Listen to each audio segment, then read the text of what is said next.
Sa kawalan ni Jason Castro, kabilang si Calvin Aftana sa mga lokal na manlalaro ng TNT, na inaasahang magiging susi, ngayon Philippine Cup para sa tropang 5G.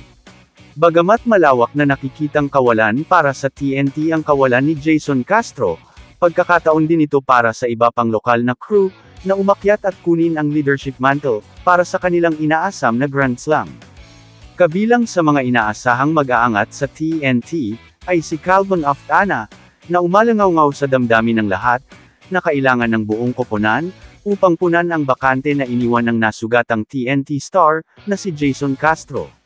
Si Calvin Aftana ay talagang nag-evolve bilang isang star player para sa TNT tropang 5G sa PBA, dahil siya ay patuloy na nagniningning sa mga nakaraang taon, kahit na nanalo ng kampyonato kapag ito ang pinakamahalaga.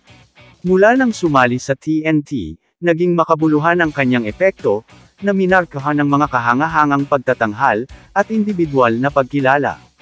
Noong Disyembre ng nakaraang taon, naghatid si Aftana ng isang career high na 42-point game, laban sa Magnolia, na ipinakita ang kanyang husay sa pagmamarka.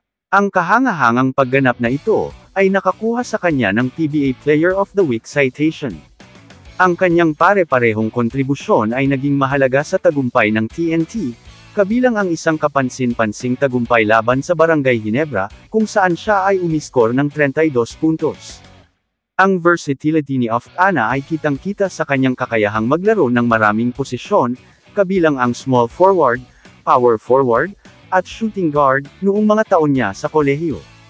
Ang kanyang kakayahang umangkop ay nagpapahintulot sa kanya, na matugunan ang iba't ibang mga pangangailangan ng koponan ng epektibo. Ang kanyang pagganap sa 2022 PBA Governors Cup Finals, kung saan siya ay hinirang na Finals MVP, ay lalong nagpapatibay sa kanyang katayuan, bilang isang pangunahing manlalaro para sa TNT. Bilang pagkilala sa kanyang mga namumukod tanging pagganap, na itinatampok ang kanyang makabuluhang kontribusyon sa tagumpay ng TNT.